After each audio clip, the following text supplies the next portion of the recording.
കർത്താവാണ് ഇടയൻ, എനിക്കൊന്നിനും കുറവുണ്ടാവുകയില്ല. അങ്ങനെ വെച്ചിട്ടുണ്ടോ? ഉണ്ടോ? ഉണ്ടെങ്കിൽ ഈ സങ്കീർത്തനം ഞാൻ പറയുന്ന പോലെ തന്നെ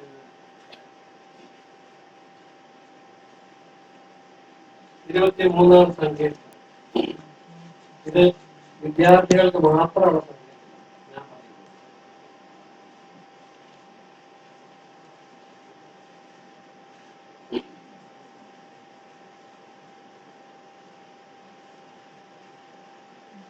പറയട്ടെ, കർത്താവാണ് എന്റെ അധ്യാപകൻ, കർത്താവാണ് എന്റെ അധ്യാപകൻ, എനിക്ക് ഒന്നിനും കുറവുണ്ടാവുകയില്ല.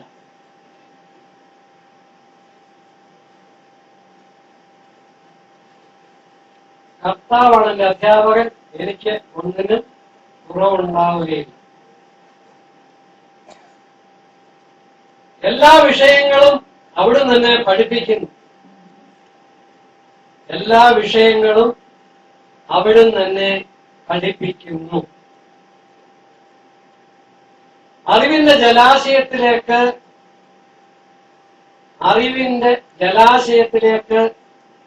അവിടുന്ന് തന്നെ നയിക്കുന്നു.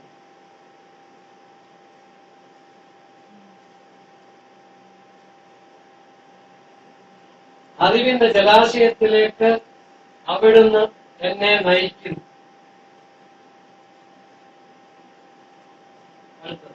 എന്റെ എല്ലാ സംശയങ്ങൾക്കും അവിടുന്ന് എനിക്ക് ഉത്തരമരുളുന്നു.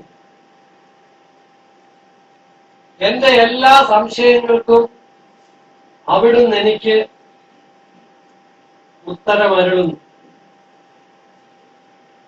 തന്റെ വിജ്ഞാനത്താൽ നിറച്ച് എന്റെ എല്ലാ സംശയങ്ങൾക്കും അവിടുന്ന് എനിക്ക് ഉത്തരമരുളുന്നു.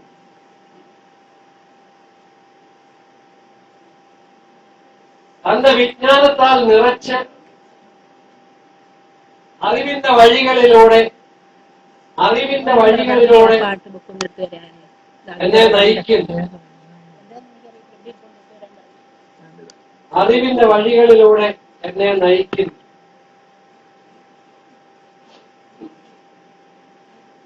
അടുത്തത്, പ്രയാസമേറിയ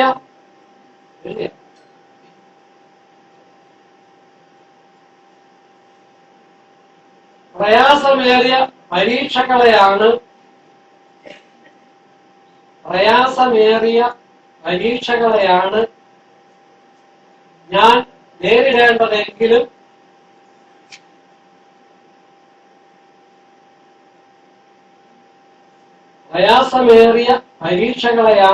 ഞാൻ നേരിടേണ്ടതെങ്കിലും അവിടുന്ന്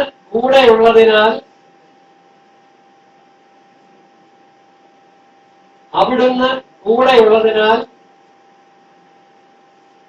ഒരു ചോദ്യത്തെയും ഞാൻ ഭയപ്പെടുകയില്ല.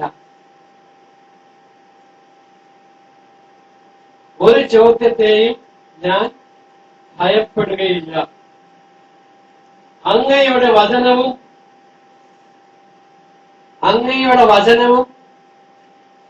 വാഗ്ദാനങ്ങളും എനിക്ക് ഉറപ്പേകുന്നു.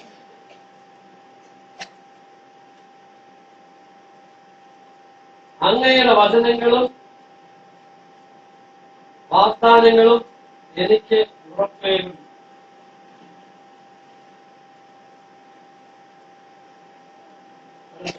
ഏറ്റവും വിഷമമുള്ള വിഷയം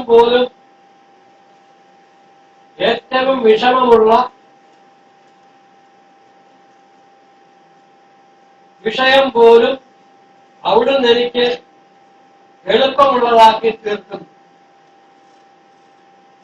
ഏറ്റവും വിഷമമുള്ള വിഷയം പോലും അവിടുന്ന് എനിക്ക് എളുപ്പമുള്ളതാക്കി തീർക്കുന്നു.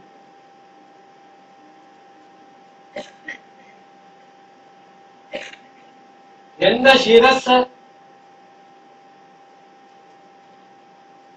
ശിരസ് ബുദ്ധി കൊണ്ട് അഭിഷേകം ചെയ്യുന്നു. എന്റെ ശിരസ് ബുദ്ധി കൊണ്ട് അഭിഷേകം ചെയ്യുന്നു. ശരിയായ ഉത്തരങ്ങളാൽ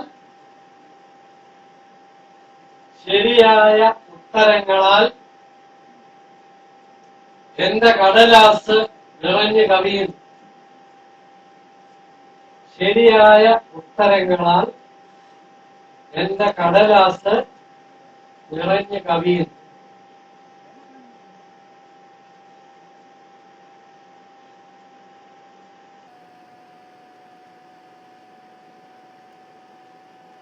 അടുത്തത് പഠിക്കുവാനുള്ള എല്ലാ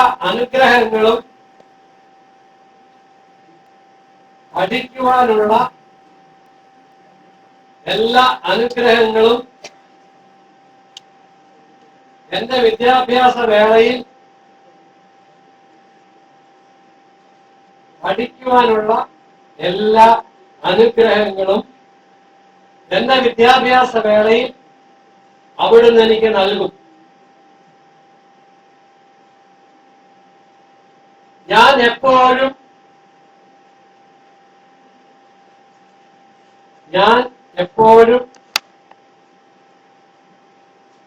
എന്റെ അധ്യാപകനായ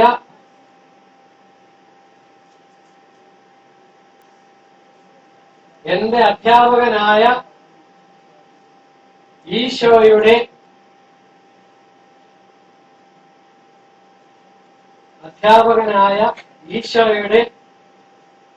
വിശ്വസ്തനായ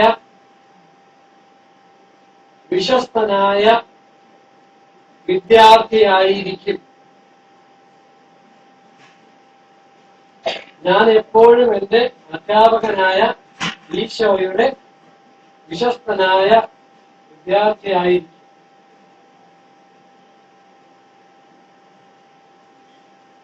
കഴിഞ്ഞ ഇങ്ങോട്ട് പറയണം.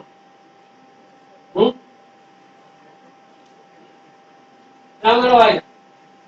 കർത്താവാണ് എന്റെ അധ്യാപകൻ, എനിക്ക് ഒന്നിനും കുറവുണ്ടാവുകയില്ല. ശരിയാണോ? എല്ലാ വിഷയങ്ങളും അവിടുന്ന് തന്നെ പഠിപ്പിക്കുന്നു. അറിവിന്റെ ജലാശയത്തിലേക്ക് അവിടുന്ന് തന്നെ നയിക്കുന്നു. എന്റെ എല്ലാ സംശയങ്ങൾക്കും അവിടുന്ന് എനിക്ക് ഉത്തരമരുളുന്നു. എന്റെ വിജ്ഞാനത്താൽ നിറച്ച് അറിവിന്റെ വഴികളിലൂടെ എന്നെ നയിക്കുന്നു. പ്രയാസമേറിയ പരീക്ഷകളെയാണ് ഞാൻ നേരിടേണ്ടതെങ്കിലും അവിടുന്ന് കൂടെയുള്ളതിനാൽ ഒരു ചോദ്യത്തെയും ഞാൻ ഭയപ്പെടുകയില്ല. അങ്ങയുടെ വചനവും വാഗ്ദാനങ്ങളും എനിക്ക് ഉറപ്പേകും. ഏറ്റവും വിഷമമുള്ള വിഷയം പോലും അവിടുന്ന് എനിക്ക് എളുപ്പമുള്ളതാക്കി തീർക്കുന്നു. എന്റെ ശിരസ് ബുദ്ധി കൊണ്ട് അഭിഷേകം ചെയ്യും. ശരിയായ ഉത്തരങ്ങളാൽ എന്റെ കടലാസ് നിറഞ്ഞു കവിയുന്നു. പഠിക്കുവാനുള്ള എല്ലാ അനുഗ്രഹങ്ങളും എന്റെ വിദ്യാഭ്യാസ വേളയിൽ അവിടുന്ന് എനിക്ക് നൽകും. ഞാൻ എപ്പോഴും എന്റെ അധ്യാപകനായ ഈശോയുടെ വിശ്വസ്തനായ വിദ്യാർത്ഥിയായിരിക്കും.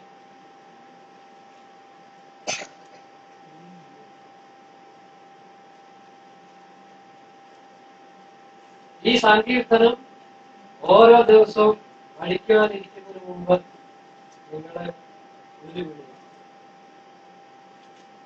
മനസ്സിലായോ? പരീക്ഷയ്ക്കിനി എത്ര ദിവസം എന്നാ പറഞ്ഞത്? 20 മണിക്കൂർ അല്ലേ? അപ്പോൾ വ്യക്തമായിട്ട് അറിയാം, ഇനി വളരെ കുറച്ച് സമയമേ ഉള്ളൂ. ദൈവത്തിന് സഹായം വേണം. ഇത്രയും നാൾ ഉഴപ്പിയാലും ഒന്നും ഒരു പ്രശ്നമില്ല. ആരാണ് പഠിപ്പിക്കുന്നത്?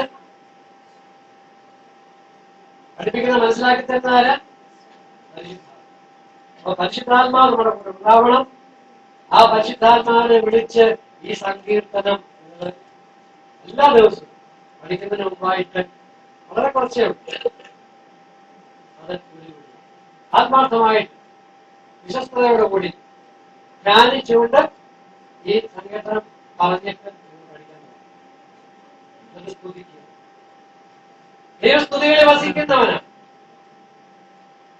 നമ്മൾ സ്തുതിച്ചു കഴിയുമ്പോൾ ദൈവം ഇറങ്ങി വരും.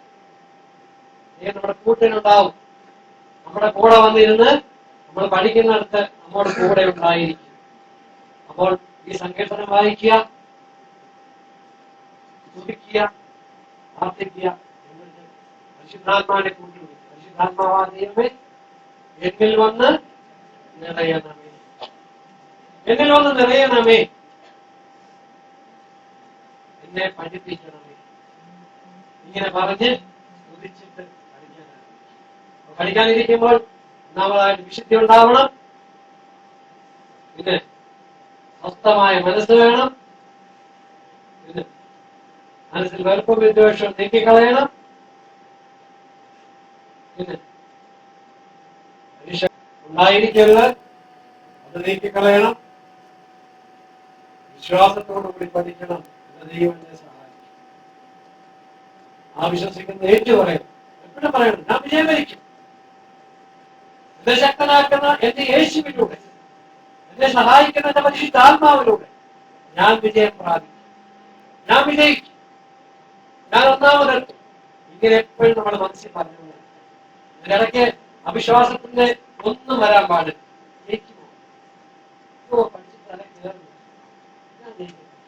അങ്ങനെ നെഗറ്റീവായ ചിന്തയെ വരാൻ പാടില്ല. ചിന്ത വന്നാൽ എന്ത് പറ്റുമെന്ന് അറിയാമോ? 100 വാട്ടിന്റെ വട്ടാണെങ്കിൽ കോട്ടയിൽ പറയുമ്പോൾ എന്ത് പറ്റും? മങ്ങിക്കും, ഇല്ലേ? അതുപോലെ നമ്മൾ നെഗറ്റീവായിട്ടുള്ള ചിന്ത വന്നാൽ നമ്മുടെ ഏകാഗ്രതയും പഠനത്തിനുള്ള ശക്തി കുറഞ്ഞു. അപ്പൊ നെഗറ്റീവായിട്ടുള്ള ചിന്ത വേണ്ട. ഞാൻ ജയിക്കും, ഞാൻ പഠിക്കും. എന്തുകൊണ്ടാ? എന്റെ കഴിവുണ്ട്. എന്നെ ശക്തനാക്കുന്നത് എന്റെ കൂടെയുണ്ട്. എന്നെ ശക്തനാക്കുന്ന എന്റെ ഈശോയുടെ സാന്നിധ്യം, ഈശോയുടെ ശക്തിയാണ് ഞാൻ. ഇത് നമ്മള് മനസ്സിലാക്കി. ഒന്നും ഭയപ്പെടാനില്ല. അസാധ്യമായ ഒന്നുമില്ല. അപ്പൊ പൂർണ്ണമായിട്ടും ദൈവകാര്യങ്ങളിൽ ഏൽപ്പിക്കും. വിശുദ്ധി ഉണ്ടായിരിക്കുക. ഇനിയുള്ള ദിവസങ്ങളില് ലൈനും വേണ്ട, ഒരു മണ്ണാങ്കട്ടയും വേണ്ട. വേണോ? തൽക്കാലത്തേക്ക് ലൈനൊക്കെ അവിടെ നിൽക്കട്ടെ. എന്താ ഇനി ദൈവത്തോട് ചേർന്നുകൊണ്ട് എന്ത് ചെയ്യാൻ പോകുന്നു? എന്തായിരിക്കും നമ്മുടെ ഉദ്ദേശം? പഠിക്കുക. ഈ പരീക്ഷയിൽ ഉന്നതമായ ഒരു വിജയം കരസ്ഥമാക്കും. മറ്റെല്ലാ ചിന്തയും ഞാൻ മാറ്റി. എന്റെ മനസ്സ് സ്വസ്ഥമാക്കും. എല്ലാം മാറി നിൽക്കട്ടെ. എല്ലാത്തിൽ നിന്നും വിട്ടു നിൽക്കും.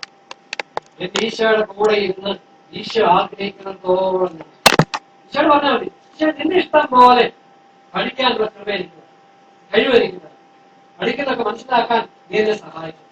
നീ എന്റെ കൂടെ ഉണ്ട്, എനിക്കൊന്നും ഭയമില്ല.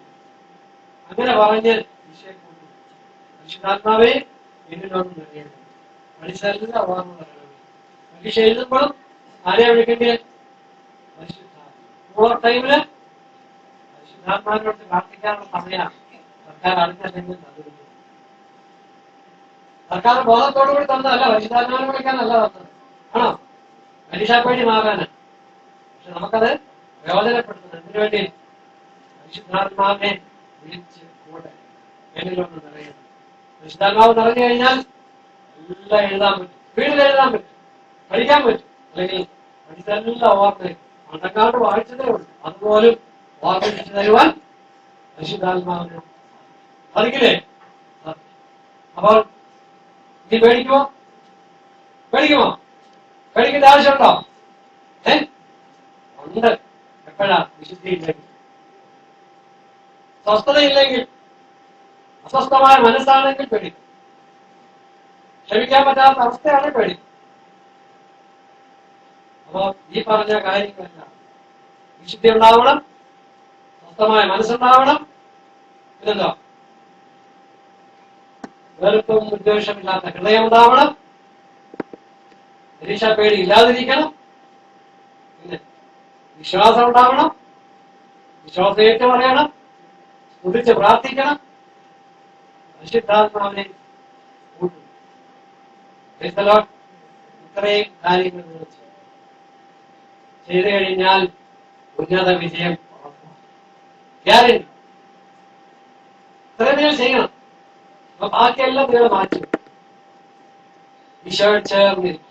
ഇനിയുള്ള ദിവസങ്ങളിൽ മനുഷ്യത്തെകളെല്ലാം വേണ്ട, SMS വേണ്ട, ഫേസ്ബുക്ക് വേണ്ട, എല്ലാം ഇനി പരീക്ഷ കഴിഞ്ഞു. എല്ലാം പരീക്ഷ ഇനി ഒരു 200 മണിക്കൂറേ ഉള്ളൂ. ഈ 200 മണിക്കൂർ ഞാൻ ഈശോയോട് കൂടെ ചേർന്നിരുന്ന് ഞാൻ പഠിച്ച് ഈശോയ്ക്ക് ഇഷ്ടമുള്ള രീതിയിൽ, ഈശോയ്ക്ക് ഇഷ്ടമുള്ളത്രയും ഞാൻ പഠിച്ച് ഈശോയ്ക്ക് ഇഷ്ടമുള്ള രൂപത്തിൽ രീതിയിലേക്ക് എന്നെ ഉയർത്തുന്നതാണ്. ആ ഒരു ബോധ്യത്തോടു കൂടി ഇരിക്കും. അപ്പൊ ഇതുവരെയുള്ള പ്രശ്നങ്ങളെല്ലാം കർത്താവിന് വിട്ടു. കർത്താവിൽ ചിലർ വിചാരിക്കും ഈ ഊരാ കൊടുക്കുന്ന ഞാനെങ്ങനെ ഇപ്പൊ പിന്മാറുന്നു, ഇത്രയും ദിവസം വേറെ തോന്നി നടക്കില്ല.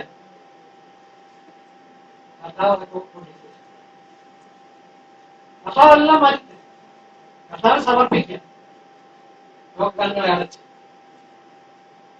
കൈയൊക്കെ മാറിയാ കഴിക്കണോ ഇനി വേണം. ഈ ഒരു അവസ്ഥയിൽ നിങ്ങൾ എന്ത് ചെയ്യണം? ഗോള് സെറ്റ് ചെയ്യണം അല്ലേ? എന്താ ഗോള്? അത് നിങ്ങൾ തീരുമാനിക്കാം. റാങ്ക് വേണോ, അസ്താസ് വേണോ, ഏതാണെന്ന് വെച്ചാൽ തീരുമാനിക്കുക. അതാ ഗോൾ. എന്നിട്ട് ഡിസയർ, ആഗ്രഹം അല്ലേ? ഡിസയർ അതുണ്ടാവും. പിന്നെന്തോ ഫെയ്ത്ത് അല്ലേ? പിന്നെ മറക്കാതെ പ്ലാനിങ്. പ്ലാനിങ് ആയിട്ട് ഞാൻ പറഞ്ഞത് അതിന്റെ ഒരു വശം അല്ലേ? മറ്റെല്ലാം പ്രായോഗികമായ കാര്യങ്ങൾ, അതിന്റെ ദൈവികമായ വശം. രാവിലെ കേട്ടതെല്ലാം ഭൗതികമായ വശം. കേട്ടത് അപ്പം goal, desire, faith, planning, action. പിന്നെന്താണ് ഇതിനകത്ത് വരാത്താണ് ഞാൻ പറഞ്ഞ കാര്യം? സന്തോഷി അല്ലേ? വൃത്തി, വിശ്വസ്തത. അപ്പൊ അതുകൊണ്ട് അടച്ച് സന്നിധിയിൽ നിന്ന് ആലോചിക്കും, തീരുമാനമെടുക്കും. ഇതേവരെ എങ്ങനെയായിരുന്നു, അപ്പൊ ഇതേവരെയുള്ള വീഴ്ചകൾ അല്ലെങ്കിൽ എനിക്ക് എവിടെയാണ് പ്രശ്നം വന്നത് ഒക്കെ ആലോചിക്കുക. എല്ലാവരും കണ്ണുകളടച്ച് പഠിക്കണമെന്ന് ആഗ്രഹമുള്ളവരും ഇല്ലാത്തവരും എല്ലാവരും കണ്ണുകളടച്ച്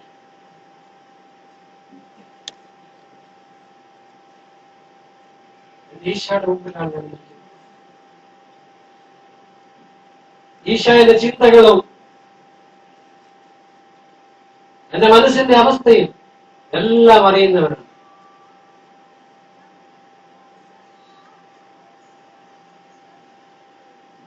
എല്ലാം അറിയുന്നവനാണ്. ആ ഈശോയുടെ മുമ്പിലാണ് ഞാൻ ഇരിക്കുന്നത്. അറിയുന്നവൻ, എന്റെ വിചാരങ്ങൾ അറിയുന്നവൻ, ഞാനായിരിക്കുന്ന അവസ്ഥ അറിയുന്നവൻ, എന്റെ എല്ലാ ബന്ധങ്ങളും അറിയുന്നവൻ, എന്റെ എല്ലാ നീക്കങ്ങളെ അറിയുന്നവൻ, മറ്റുള്ളവരാരും അറിയാത്ത എന്റെ രഹസ്യ കാര്യങ്ങൾ പോലും അറിയുന്നവരാണ് എന്റെ ഈശോ. ഈശോയുടെ മുമ്പിലാണ് ഞാൻ ഇരിക്കുന്നത്. എന്റെ തെറ്റായ ബന്ധങ്ങളും തെറ്റായ രീതികളും തെറ്റായ പ്രവർത്തനങ്ങളും എല്ലാം അവിടെ കാണുന്നു. ഈശോയുടെ മുമ്പിൽ നമുക്ക് ഏറ്റവും ഈശോയെ എനിക്ക് പറ്റും. ഇത്രയും നാൾ എനിക്ക് വേണ്ടിയിട്ട് ഞാൻ ജീവിച്ചു. എന്റെ ഇഷ്ടാനിഷ്ടങ്ങൾക്ക് വേണ്ടിയിട്ട് ഞാൻ ജീവിച്ചു. അടിച്ചു പൊളിച്ച് ഞാൻ ജീവിച്ചു. മറ്റൊന്നും ഞാൻ ചിന്തിച്ചു. ഞാൻ നിന്റെ മോനാണ് മോളാണെന്ന് പോലും ഞാൻ ചിന്തിച്ചു. എന്റെ ഇഷ്ടം അനുസരിച്ച് ജീവിക്കണമെന്ന് പോലും ഞാൻ കരുതി.